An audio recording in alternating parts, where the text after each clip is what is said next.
శ్రీశైలం ఎడమగట్టు కాలువ ఎస్ఎల్బీసీ సొరంగ నిర్మాణం తెలంగాణ రాష్ట్రంలోని సాగుతున్న ఒక ముఖ్యమైన నీటిపారుదల ప్రాజెక్టు. ఈ సొరంగం ద్వారా శ్రీశైలం జలాశయం నుండి నీటిని దిండి బ్యాలెన్సింగ్ రిజర్వాయర్ వరకు తరలించడం లక్ష్యంగా మొత్తం సొరంగం పొడవు 43.9 కిలోమీటర్లు ఉంటుంది. నాగర్ కర్నూల్ జిల్లాలోని శ్రీశైలం ఎడమ కాలువ ఎస్ఎల్బీసీ సొరంగం ఒక భాగం కుప్పకూలింది. ఈ ఘటనలో 8 మంది కార్మికులు చిక్కుకుపోయారు. వీడియోలోకి వెళ్లే ముందు వీడియోనైతే ఒక లైక్ చేయండి. 2025 ఫిబ్రవరి 22న నాగర్ కర్నూల్ జిల్లా అమ్రాబాద్ మండలం దోమలపెంట సమీపంలో ఎస్ఎల్బీసీ సొరంగంలో 14వ కిలోమీటర్ వద్ద పైకప్పు కూలిపోయింది. ఆ సమయంలో సుమారు 50 మంది కార్మికులు సొరంగంలో పనిచేస్తున్నారు. వారిలో 42 మంది సురక్షితంగా బయటపడగా మిగిలిన 8 మంది కార్మికులు సొరంగంలో చిక్కుకుపోయారు.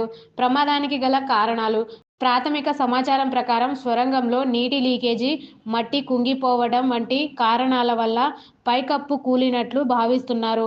సొరంగం నిర్మాణంలో పటిష్టత, రక్షణ చర్యలు, గ్రౌటింగ్ నిర్వహణలో లోపాలు ఉండటం కూడా ప్రమాదానికి దారితీసినట్లు నిపుణులు సూచిస్తున్నారు. ఇంతకుముందు ఇలాంటి ఘటన ఎస్ఎల్బీసీ సొరంగం నిర్మాణంలో ఇంతకుముందు ఇలాంటి ప్రమాదాలు జరిగినట్లు సమాచారం లేదు. అయితే సొరంగ నిర్మాణంలో సాంకేతికత సమస్యలు, భూగర్భ జలాల లీకేజీ వంటి సమస్యలు సాధారణంగా జరుగుతూ ఉంటాయి. సొరంగాల ఉపయోగాలు: నీటిపారుదల సొరంగాల ద్వారా నీటిని ఒక ప్రాంతం నుండి మరొక ప్రాంతానికి సులభంగా తరలించవచ్చు. ఇది వ్యవసాయానికి అవసరమైన నీటి సరఫరాను మెరుగుపరుచుతుంది. సొరంగం యొక్క రవాణా: పర్వత ప్రాంతాల్లో సొరంగాలు నిర్మించడం ద్వారా రవాణా దూరం తగ్గుతుంది, ప్రయాణ సమయం మరియు ఇంధన వ్యయం తగ్గుతుంది. హైడ్రో ఎలక్ట్రిక్ ప్రాజెక్టులో సొరంగాలు నీటి ప్రవాహాన్ని నియంత్రించి విద్యుత్ ఉత్పత్తిని పెంచేందుకు ఉపయోగపడతాయి.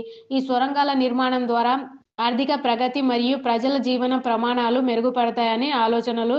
అయితే ప్రస్తుతం జరుగుతున్న సహాయక చర్యలు: ప్రమాదం జరిగిన వెంటనే తెలంగాణ ప్రభుత్వం సహాయక చర్యలు ప్రారంభించింది. NDRF, army, NDRF, SDRF, Singareni rescue team బృందాలు ఘటన స్థలానికి చేరుకొని చిక్కుకుపోయిన కార్మికులను రక్షించేందుకు ప్రయత్నిస్తున్నారు.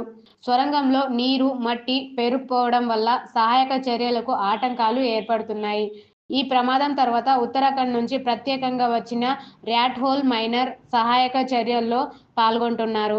ఎలాంటి క్లిష్ట పరిస్థితుల్లో పనిచేసే నిపుణులైన ఈ బృందం సొరంగంలో చిక్కుకున్న వారిని రక్షించేందుకు ప్రయత్నిస్తోంది. సొరంగంలో చిక్కుకుపోయిన కార్మికుల ప్రస్తుత పరిస్థితి అనేక అంశాలపై ఆధారపడి ఉంటుంది. ఆహారం మరియు త్రాగునీరు: సొరంగం కూలినప్పుడు కార్మికుల వద్ద తగినంత ఆహారం లేదా త్రాగునీరు ఉంటే కొంత సమయం వరకు మిగిలి ఉండగలరు. అయితే సొరంగం లోపల గాలికి తగినంత ప్రవాహం ఉంటే వారు ఊపిరి పీల్చుకోవచ్చు.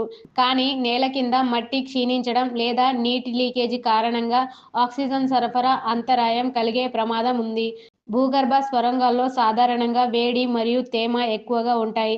దీనివల్ల శరీర ద్రవాలు తగ్గిపోవడం, డీహైడ్రేషన్ జరుగుతుండొచ్చు. ఈ పరిస్థితుల్లో నిరాశ, భయం, ఒత్తిడి, మానసిక నిస్సహాయత కలిగి ఉండవచ్చు. సహాయక బృందాలు వారు ఉత్సాహం కోల్పోకుండా కొంత రీఅష్యూరెన్స్ ఇవ్వడంలో కృషి చేస్తున్నాయి. ప్రస్తుతం రత్న ఖనిజ మైనింగ్ నిపుణులు అంటే ర్యాట్ హోల్ మైనర్లు, ఎన్డీఎస్ఎఫ్, ఎస్డీఎస్ఎఫ్, ఆర్మీ, సింగరేణి బృందాలు వారిని రక్షించేందుకు తీవ్రంగా శ్రమిస్తున్నారు. ప్రత్యామ్నాయ మార్గాల ద్వారా ఆక్సిజన్, ఆహారం అందించేందుకు ప్రయత్నాలు జరుగుతున్నాయి. సో ఫ్రెండ్స్, ఈ వీడియో ఇన్ఫర్మేటివ్గా ఉంటే లైక్ చేయండి అండ్ మరిన్ని వీడియోల కోసం మన ఛానల్ని సబ్స్క్రైబ్ చేసుకోండి. Thank you for watching.